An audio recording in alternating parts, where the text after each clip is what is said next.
dipercaya oleh teman kita. Maka apa yang harus kita lakukan? Kita membangun integritas kita.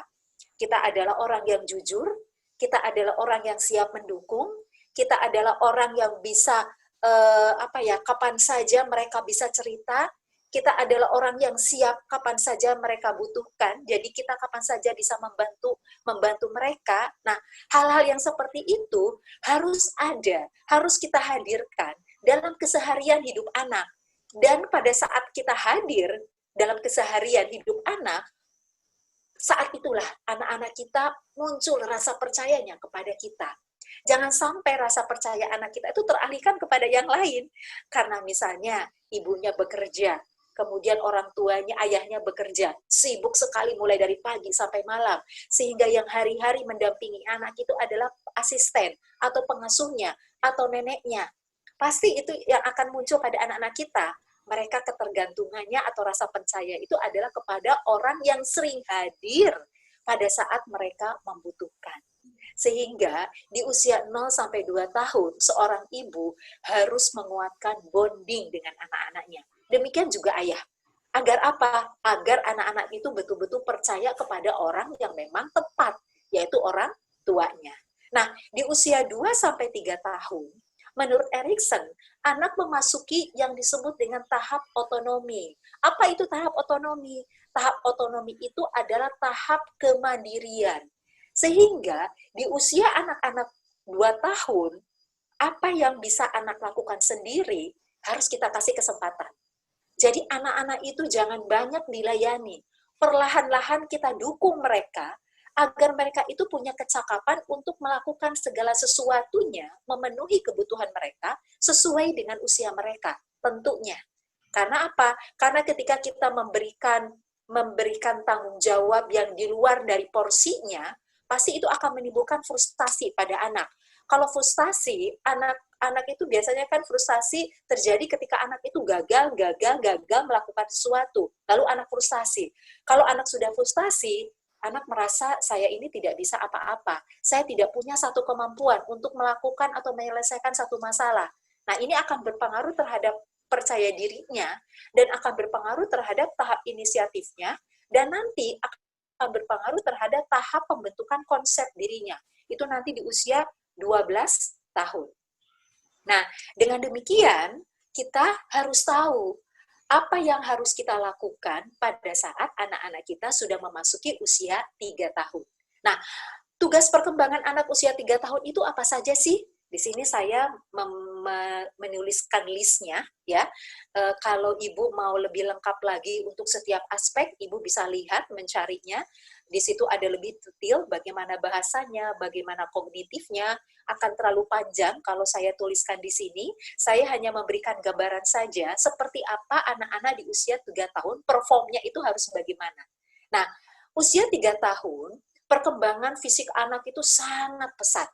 Ya, mereka kemampuan koordinasi seluruh anggota tubuhnya meningkat dengan sangat cepat.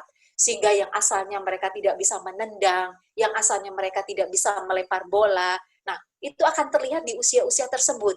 Karena itulah kenapa di usia 3 tahun sangat senang sekali kalau mereka diajak bermain yang memberikan stimulasi motorik kasarnya. Mereka senang sekali diajak main sepeda, diajak main bola, diajak berlari. Karena apa? Karena ibaratnya ototnya itu sudah siap untuk menyambut tantangan-tantangan yang demikian. Semakin kita berikan kepada anak-anak kita, membuat ototnya juga akan semakin kuat dan kemudian membuat motorik kasarnya juga semakin terlatih, dan selain itu membuat anak juga tumbuh dengan sehat. Nah, tidak hanya motorik kasar, tapi motorik halusnya juga meningkat. Kalau di usia 0-1 tahun mereka masih mengambil benda itu dengan cara mengaraup, setelah itu mulai dengan jari-jarinya, nah di usia 3 tahun kita akan makin melihat bagaimana anak itu punya kemampuan untuk mengontrol gerakan tangan. Jadi ketika kita berikan alat tulis misalnya, diberikan krayon, diberikan pensil, kita lihat yang awalnya coret-coret tidak beraturan, ke kanan, ke kiri, ke atas, ke bawah, nanti akan muncul pada saat tertentu, muncul bulat-bulat, bulat-bulat secara berulang-ulang, sampai nanti mereka sudah menamakan apa yang mereka gambar. Itu nanti akan sampai tahapan tersebut. Kenapa? Karena mereka sudah mengalami peningkatan untuk mengontrol jari-jari tangannya. Motorik halus itu adalah kemampuan yang berkaitan koordinasi mata dengan tangan. Jadi mereka sudah lebih baik dalam mengatur koordinasi antara mata dengan tangannya. Nah, jadi baik sekali ketika anak-anak itu di usia 3 tahun, mereka kita kasih seperti kertas, alat tulis, ya. Dan kita juga sampaikan kepada anak-anak kita, kalau menggambar, tempatnya itu di sini. Kalau melukis, tempatnya itu di sini. Jadi ingat ya, ibu-ibu, muslimah sahabat keluarga, ketika kita memberikan stimulasi, maka pada saat yang sama, kita harus membingkai aturan, memberikan batasan. Jadi tidak berarti ketika anak-anak itu diberikan stimulasi dengan bahasa yang lain itu adalah kegiatan bermain, lalu pada saat anak bermain itu bebas berbuat apa saja yang anak mau. Tidak demikian, ya. Justru ketika anak-anak itu kita kasih kesempatan untuk bermain, melakukan satu aktivitas tertentu, maka harus diiringi dengan batasan, dengan aturan. Semakin dini aturan itu kita kenakan pada anak-anak kita, maka akan sangat membantu tumbuh kembangnya anak, tidak hanya kontrol terkait dengan kontrol tubuhnya, tetapi juga kontrol yang terkait dengan kemampuan mentalnya. Membuat anak itu paham, tidak semua yang ia mau itu bisa terlaksana. Tidak semua yang anak inginkan itu bisa terkabulkan. Anak paham tentang itu. Dan kalau kita sudah mengenalkan sejak dini, sebetulnya kita sudah mengajarkan ketangguhan pada anak-anak kita. Karena pada saat anak kita bertambah usianya, lingkungan mereka bertambah luas, sebagaimana halnya kehidupan yang sudah kita ketahui, bahwa kehidupan ini kan tidak semuanya bisa kita dapatkan. Bahkan seringkali justru proses kerja keras itu yang harus kita lakukan untuk mencapai satu keinginan atau tujuan. Betul tidak ya? Kan begitu ya di dalam kehidupan kita. Ketika kita ingin mencapai satu tujuan tertentu, apa yang kita lakukan? Nggak bisa.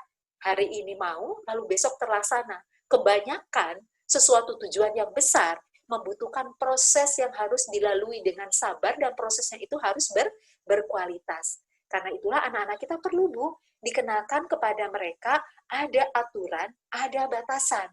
Sehingga ketika mereka ingin mencoret, mereka ingin melukis, mereka tidak menuangkannya di sembarang tempat. Sering orang tua berpikir itu kan kreativitas, padahal sesungguhnya kita bisa menggali kreativitas anak-anak kita tetap dengan satu batasan. Anak-anak bebas berkreasi, tapi anak juga paham ada aturan pada saat mereka mulai mengembangkan gagasannya. Nah, dominan tangan anak itu juga mulai terlihat. Apakah anak kita adalah anak yang dominan tangan kanan atau sebaliknya tangan kiri, atau dengan yang kita kenal itu dengan anak kidal ya. Nah, dominan anak itu mulai terlihat. Jika anak kita dominannya tangan kanan, ini tidak menjadi masalah. Tetapi jika anak kita itu dominan tangan kirinya atau kidal, maka yang perlu kita bimbing kepada anak-anak kita adalah mereka bisa menggunakan tangan kanan dan tangan kirinya itu pada waktu yang tepat untuk kegiatan yang tepat. Karena ini terkait dengan adab. Rasulullah kan mengajarkan pada saat makan itu gunakan tangan kanan. Kalau kita membersihkan, buang air besar atau buang air kecil itu menggunakan tangan kiri. Nah, perlu diberikan pijakan yang seperti ini ya. Terutama kita harus senantiasa mengingatkan kalau anak-anak kita adalah anak yang dominan tangan kiri. Bahkan yang menarik, ada anak yang bisa menggunakan dua tangannya. Jadi tangan kanan juga bisa, tangan kirinya juga bisa. Itu ada anak-anak yang seperti itu. Nah, di usia 3 tahun, anak-anak memasuki masa egosentris. Jadi puncak-puncaknya tuh, Bu. Jadi memang orang tuanya mesti sabar banget mendampingi anak yang usia 3 tahun. Apa yang dimaksud dengan egosentris? Yang dimaksud dengan egosentris itu adalah anak baru bisa melihat suatu peristiwa, satu masalah, itu dari perspektifnya dia saja. Jadi ketika dia melihat satu masalah, dia itu ngotot, ngeyel bahwa aku yang benar, cara pandang aku yang benar. Meskipun anak itu keliru, tetapi menurut anak, saya yang benar. Nah, disinilah kemampuan orang tua untuk bisa mengajak anak bernegosiasi dan memberikan penjelasan sudut pandang kepada anak, itu penting. Orang tua tidak bisa kepada anak yang usia 3 tahun itu berbicaranya, pokoknya apa yang mama bilang, itu yang harus kamu lakukan. Gak boleh tanya-tanya, gak boleh marah-marah.